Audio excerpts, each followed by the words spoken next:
Deus, eu venho pedir, ó Deus, no seu santo nome, que todo mal, que toda potestade, que todo espírito, Senhor, contra a vida, Senhor, dessa criança venha cair por terra, agora em nome de Jesus, porque nós sabemos, Senhor, que a oração pode muito em seus efeitos, Senhor. Então eu te peço que toda força contrária, Senhor, perca força agora, Deus, e que o seu nome venha a ser honrado e glorificado através dessa vida, Deus. Por isso, Senhor, nós declaramos, Senhor, a tua bênção, a tua vitória, a tua cura, Senhor, para a vida deste pequenino, Deus. Ó, Senhor, alcança, cuida, Deus, em nome de Jesus, amém, graças a Deus. Eu quero estar chamando aqui a irmã Lourdes, amém? Ela vai estar orando pelo preletor da noite, nosso amado evangelista Rodrigo, amém. Salve a igreja da paz do Senhor. Vamos orar a Deus, né? Senhor, meu Deus e meu Pai, aqui está teu filho, Senhor amado. Ó Jesus, pedimos a ti, Senhor amado, que o Senhor venha usar ele, Senhor amado, para falar com a tua igreja nesta noite, Senhor. Ó Jesus amado, o que o Senhor tem para falar vai ser falado nesta noite, Senhor amado. Ó Jesus, ó Pai amado, ó Deus, ó meu Pai amado, entra Jesus, ó Pai, como um canal de bênção, Senhor, ó Deus, na vida do teu filho, Senhor. É que nós te pedimos, Senhor amado, em nome de Jesus, amém, graças a Deus. Obrigado.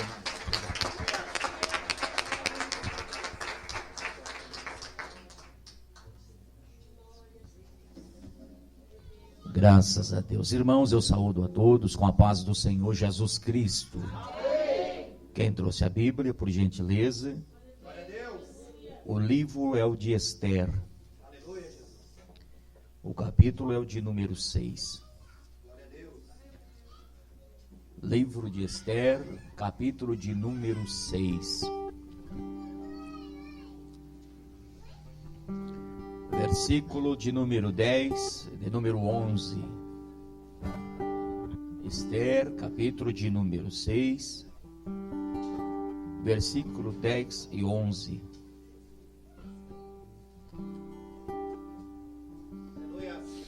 Assim está escrito na palavra de Deus. Livro de Esther, capítulo 6, versículo de número 10 e o versículo de número 11. Está o homem cuja honra o rei se agrada. Amados, antes de eu vos entregar a revelação da palavra de Deus, eu também quero tecer alguns comentários de gratidão, em especial ao nosso Criador, porque Ele me permite, por mais uma vez, ser ministro desta poderosa, infalível palavra, a palavra de Deus. Estou com a voz um pouco cansada, visto que esta madrugada, trabalhando para o Senhor, ministramos em uma vigília, onde chegamos a praticamente quase 5 horas da manhã em casa, e por isso nós estamos um pouco cansados, mas Deus está renovando as nossas forças aqui essa noite.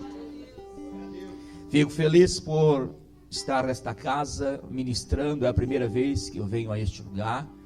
Conheço pessoas, pastor, servas e servos do Senhor, que Deus vos faça prosperar grandemente.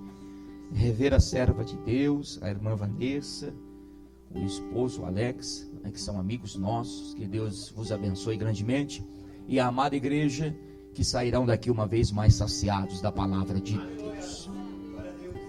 Queridos, quando nós olhamos para este livro de Esther, é um livro riquíssimo de orientações para a nossa vida e para a nossa história.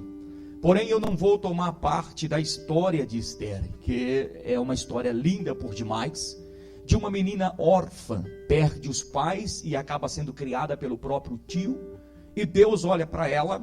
É certo de que essa menina era uma santa moça de Deus. Para que viesse se cumprir na vida dessa menina da maneira que Deus agiu, é certo de que essa menina não era daquelas umas que desobedecia pai e mãe, e nem andava de um lado para o outro fornicando, ou procurando uma maneira alegremente de viver fora dos padrões do Senhor. Não, essa menina, por certo, era uma santa jovem de Deus, que buscava o Senhor. Por isso o Senhor deu um salto na vida dela, tirando ela de uma menina que tornou-se a faxineira da casa do tio, arrancou de um lugar tão humilde e colocou-a sentada sobre um lugar de honra. Tornou-se rainha, uma moça que foi completamente honrada por Deus. A história dela é maravilhosa, mas eu quero me ater no versículo que nós lemos, porque este versículo aqui é espantoso, esse versículo aqui é revelador por demais. Os versículos que nós lemos, quando disse assim se fará do homem cuja honra de Deus se agrada, este homem aqui está sendo honrado, mas honrado de verdade. Este homem aqui está sendo recompensado. Deus pode fazer assim na vida de qualquer pessoa, sim, desde que esta pessoa tenha um currículo diante de Deus. Esses versículos ou essas atitudes não é corriqueira. Deus não vai fazendo assim na vida de um e de outro sem que esta pessoa não tenha um compromisso sério com o reino e com o rei. Por que é que este homem está sendo honrado aqui? Por que é que este homem está sendo aqui tratado com toda essa honraria? E o porquê desta recompensa? Ele está vestido com roupas reais, ele está sentado sobre o cavalo do rei, ele está usando uma coroa real. Este homem está tendo uma aparência de um rei na terra. O porquê desta honra? Porque este homem serviu bem ao seu tempo. Sabe o porquê desta recompensa? Porque este homem foi fiel ao rei e fiel ao reino, no tempo oportuno, fiel ao rei e fiel ao reino. Deixa eu te dar uma notícia: se você for fiel ao rei e fiel ao reino, tenha certeza que a dupla honra vai chegar na tua vida. Porém, todo aquele que é fiel ao rei e ao reino é honrado e recompensado, mas é honrado e recompensado no kairós de Deus, no tempo de Deus. Kairós é tempo de Deus. O cromos é tempo do homem, mas o kairós é tempo de Deus. A recompensa verdadeira e certa vem no tempo de Deus. Nós, pela natureza humana e por querermos acelerar as coisas, nós ficamos como que frustrados algumas vezes, que nós temos algumas atitudes boas com pessoas e de imediato não somos recompensados. Às vezes fazemos biquinho, vamos para casa preocupado e falamos: fulano não viu, eu fiz isso e fiz aquilo, ele não está nem aí, ele não me promoveu. Fica em paz. Se você está fazendo para os homens, a recompensa vem só daqui, mas se você está fazendo para Deus, a recompensa virá do céu para a tua vida. Mas tudo é no tempo de Deus. Eu vou tomar o foco desta mensagem hoje para falar sobre isso, da recompensa e da honra no kairós de Deus, no tempo de Deus. O que fez este homem para receber tanta honra? A história nos diz no livro de Esther, de que este Mardoqueu trabalhava para o rei, um homem de honra no palácio, assentava-se à porta real, e uma certa feita, assentado ali trabalhando para o reino e para o rei, ele ouve algumas conversas estranhas. Ele ouve duas personagens que a Bíblia os chama de Bigtan e Terá. Esses dois personagens eram eunucos do rei, trabalhavam na intimidade real, e esses dois personagens estavam tramando, eles estavam conspirando para matar o rei. Eles estavam cochichando aos cantos das paredes, dizendo: como nós vamos tirar a vida do rei? Nós temos que matar este homem. É aí que entra então a lealdade de Mardoqueu. Mardoqueu, ouvindo aquilo, se preocupou. Ele disse: não, tem pessoas que estão levantando contra o reino, tem pessoas que estão levantando contra o rei, e isso não é certo. O rei precisa saber disso. A lealdade deste homem começa a ser guardada nos anais da história.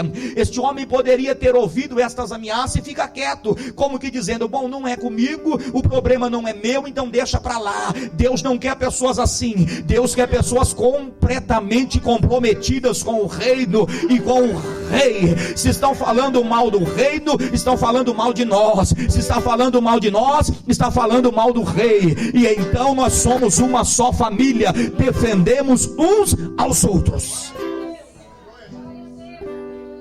Mardoqueu ouviu essa conversa estranha, e ele fez essa notícia chegar aos ouvidos do rei.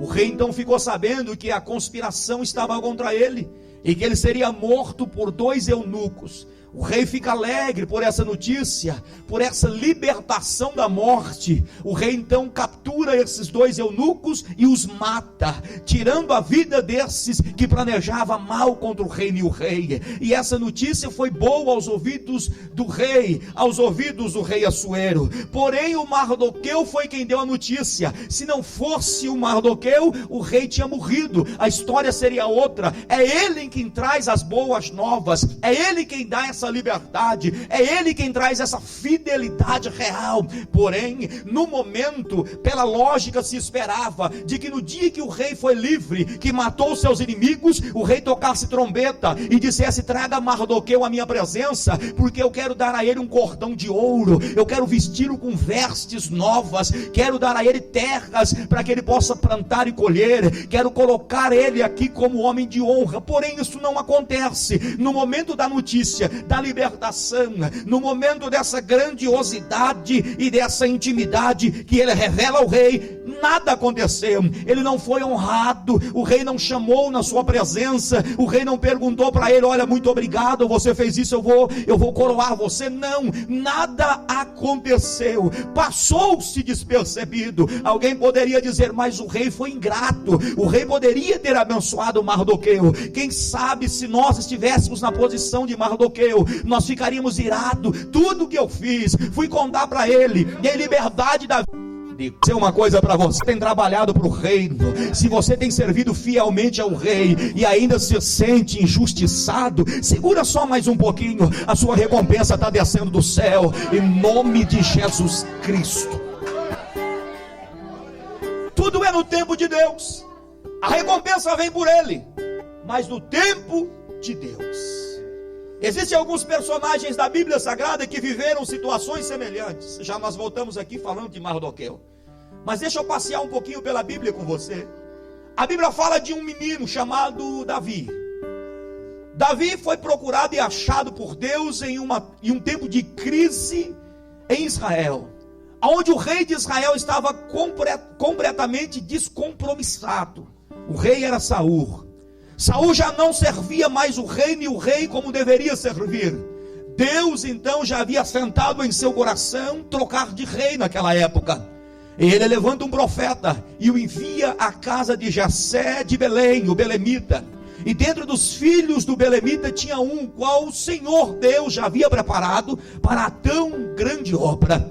E quem era este? Um menino que era pastor de ovelhas, que pastoreava as ovelhas do pai, trabalhador do campo. E então ele recebe a notícia dizendo: o teu pai te chama, porque tem um ilustre profeta na tua casa. Davi vai para casa e ele é ungido entre os irmãos, o azeite é derramado sobre a sua cabeça e ele se torna rei naquele dia. Pela lógica, Davi foi ungido com aproximadamente de 16 a 17 anos de idade, ainda um menino. Quando ele recebe a unção, ele não foi se assentar no trono. Pela lógica, foi ungido rei. Ele poderia acelerar o processo dizendo: bom, agora que eu já fui ungido mesmo, eu quero destronar Saul, vou tirar ele de lá e vou me assentar no trono, porque Deus falou que é eu e pronto, acabou. A promessa chegou naquele dia, mas o cumprir da promessa demoraria mais um pouco. Deixa eu dizer para você, eu tenho crente aqui esta noite que está cheio de promessa, e a promessa ainda não chegou, mas se foi Deus que falou, descansa o teu coração, porque o dia vai chegar, o cumprir dessas profecias virão sobre a tua vida. O Davi recebe a notícia de que seria rei, mas ele não estava preparado para ser rei. Às vezes o tempo de Deus é o tempo da preparação. Davi ainda era um menino, só sabia cuidar de ovelhas, trabalhava no pasto. Quando Deus o unge como rei, Deus vai trabalhando É um processo na vida de Davi. Ele começa a frequentar o palácio, ele começa a ir ao palácio, ele começa a ganhar batalhas, ele começa a ser admirado pelas pessoas, ele começa a ser venerado pelos israelitas, ele começa a andar nos passos do rei, ele começa a ouvir reuniões reais. Em tudo Deus está preparando. Os anos se passam, o tempo de Davi chega. Davi foi praticamente posto como rei aos 35 anos de idade.